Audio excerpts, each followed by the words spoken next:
Good evening, everyone.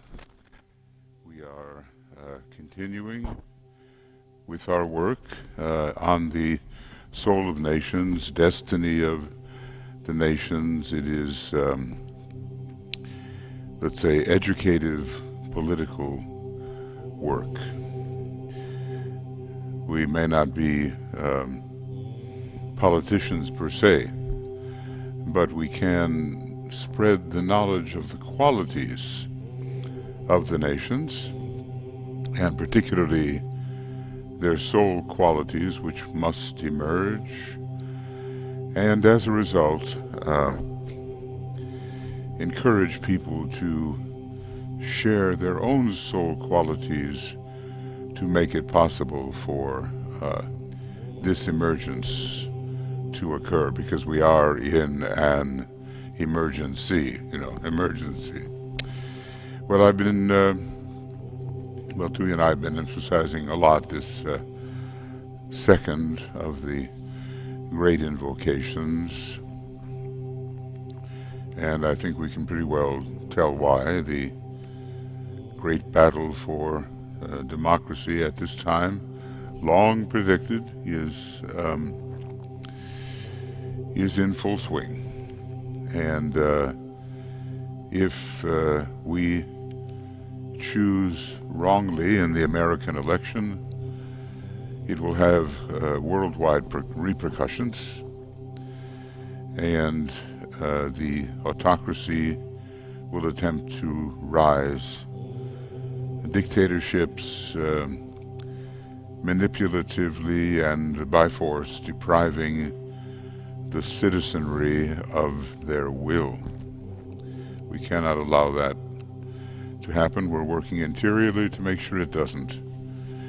At least we're offering some of our occult, esoteric abilities in meditation to promote the good, the beautiful, and the true, and to counter this amazing attack against so much that has been achieved over the years.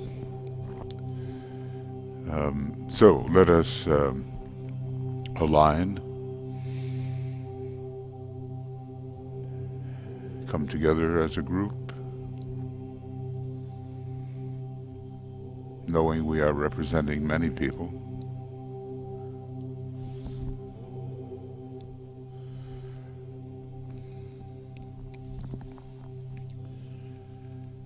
And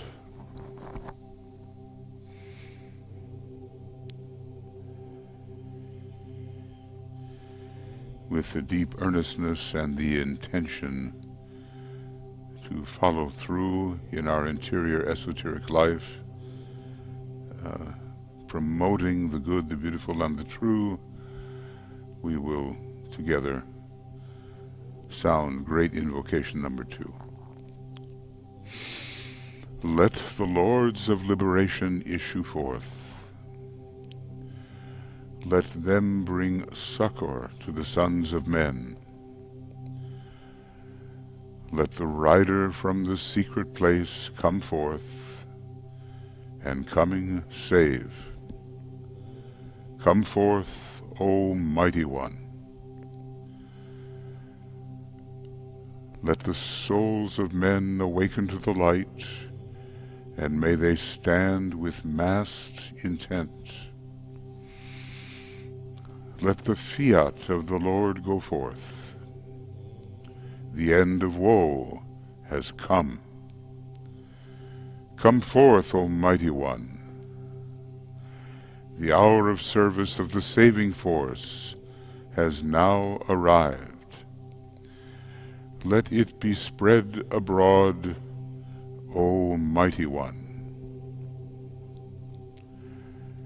Let light and love and power and death fulfill the purpose of the coming One. The will to save is here.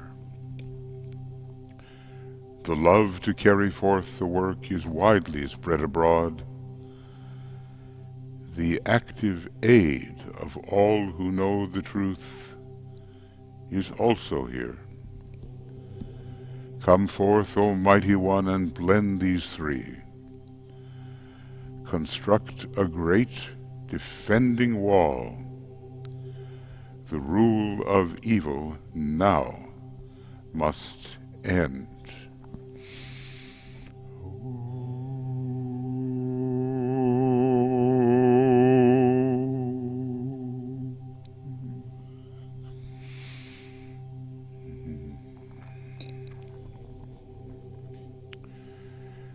Well, we can certainly sense the power of this great mantra. And it's serious business at the moment, no question about it.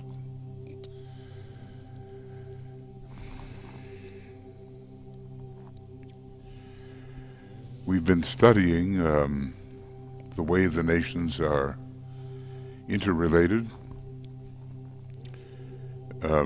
as much as he has given us some 75 years ago. In the book, The Destiny of the Nations. There are many ways to approach this kind of study. But we've been looking at the three nations that, as it were, hold the fate of humanity in their hands, because they are great amalgamative experiments: the United States, the Great Britain, and also Russia, as much as he was able to write about it at the time. We have studied Italy somewhat, and we're in the midst of looking at France, which has a great spread of potential. The French soul can be so important in the revelation of the factuality of the soul. And yet there is connected with its Leo personality, or has been, at least in the past, some difficulty which has been obstructive. Note that Russia too has that Leo personality. Some nations, though, have the Leo soul, and that is maybe a different thing. So we're at that point where maybe I'll be able to finish the indications here tonight. The egoic ray of France is that of concrete science, the fifth ray, right?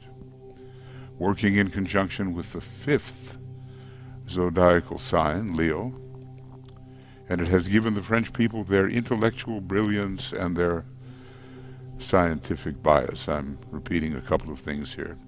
The force of crystallization, forces of, pour through Paris, which is ruled by Capricorn in its personality.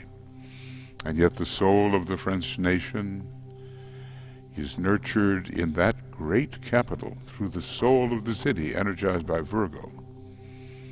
You know, it is the city in which the great cathedral Notre Dame, now in process of being restored after that fire, the soul of that great city energized by Virgo. And forget not that Virgo is the polar opposite of Pisces,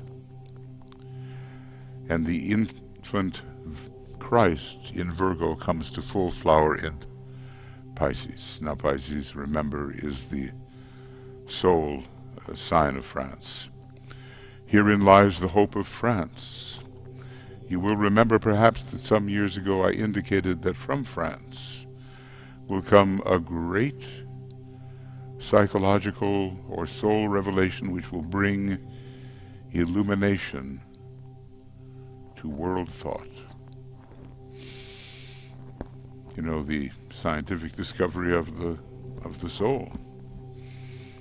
If the true Piscean element can be drawn forth and the selfishness and self-protective interests of the French nation can be offset, France then stands free someday to lead the world spiritually, as she has effectively in past history, from the more political and cultural aspects. But this can only happen when the personality ray, that's the third ray in her case, is subordinated to the soul ray, the fifth, and Leo can respond to the Aquarian influence in the coming new era, when Aquarius is dominant. So it's not necessarily a bad thing to have a Leo personality, but it has to respond to its opposite sign. We saw that in microcosm with Barack Obama, with his Leo sun and